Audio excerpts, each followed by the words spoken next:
আহমেদাবাদে যে air India AI-171 plane দুর্ঘটনা ঘটেছে তা সত্যি খুব দুঃখজনক।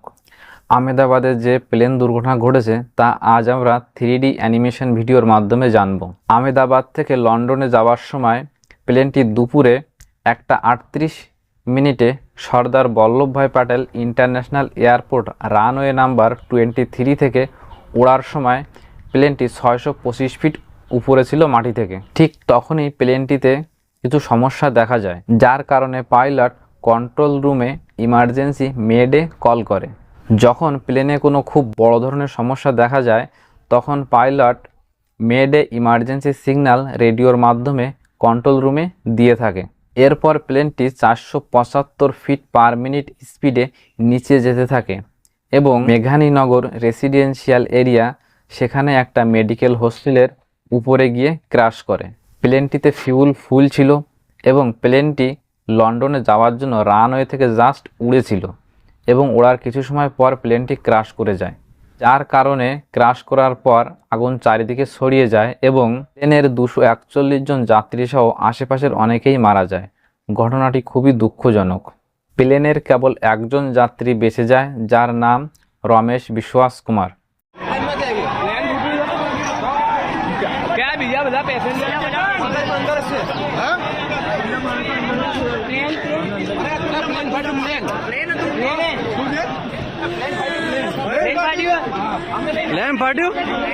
আপনারা তার টিকিটটি স্ক্রিনে দেখতে পারেন। এই রমেশ বিশ্বাস কুমার যিনি বেঁচে আছেন তার সিট নাম্বার প্লেনের কোথায় ছিল তা আমি ছবির মাধ্যমে আপনাদেরকে দেখাচ্ছি।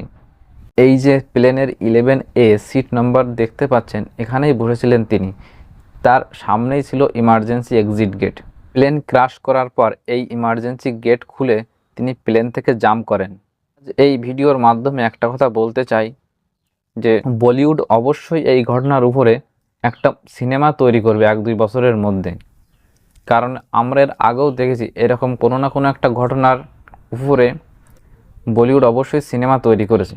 তোমাদের কি মনে হয় অবশ্যই কমেন্ট করে জানাও। বিগত কয়েক বছরে আমরা প্রচুর ট্রেন দুর্ঘটনা দেখেছি। প্লেনটাকে সবচেয়ে বেশি সেফেস্ট ট্রান্সপোর্ট বলে মনে করা হয়, কিন্তু বর্তমানে আর কোনো কিছুই সেফ নেই। এর পূর্বে এর মতো এত বড় প্লেন দুর্ঘটনা আগে কখনো ঘটেনি। এই যে এয়ার ইন্ডিয়া প্লেন AI-171, এই প্লেনটা এর আগে অনেক ট্রাভেল করেছে এবং এই প্লেনটাকে সবচেয়ে বেশি একটা সেফেস্ট, টপ 10 সেফেস্ট প্লেনের মধ্যে একটা ধরা হতো। এবং এই প্লেনের যে পাইলট ছিল তিনি খুব একজন দক্ষ পাইলট ছিলেন। তিনি অন্য পাইলটদেরকে ট্রেনিং দিতেন। এত একটা এক্সপিরিয়েন্স পাইলট থাকা সত্ত্বেও এরকম একটা দুর্ঘটনা ঘটেছে। তার মানে এর থেকে বোঝা যায় যে অবশ্যই প্লেনের মধ্যে কোনো যান্ত্রিক ত্রুটি ছিল এবং সে ত্রুটি খুব বড় সমস্যা ছিল।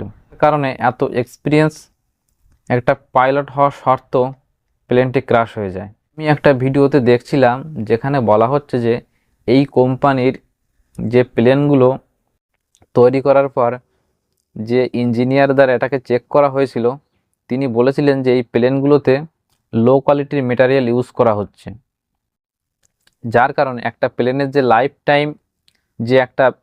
টাইমের যে ভ্যালিডিটি থাকে তার পূর্বেই প্লেনগুলো নষ্ট হয়ে যাচ্ছে। সরকারকে অবশ্যই কোনো না কোনো একটা বড় পদক্ষেপ নিতে হবে। আপনাদের কি মনে হয় অবশ্যই কমেন্ট করে জানাও। যদি একটু হলেও ইনফরমেটিভ বলে মনে হয় তাহলে অবশ্যই ভিডিওটি অন্যদের সাথে শেয়ার করে দাও, ভিডিওতে লাইক করো এবং চ্যানেলে নতুন হলে অবশ্যই সাবস্ক্রাইব করে রাখো। দেখা হচ্ছে নেক্সট ভিডিওতে।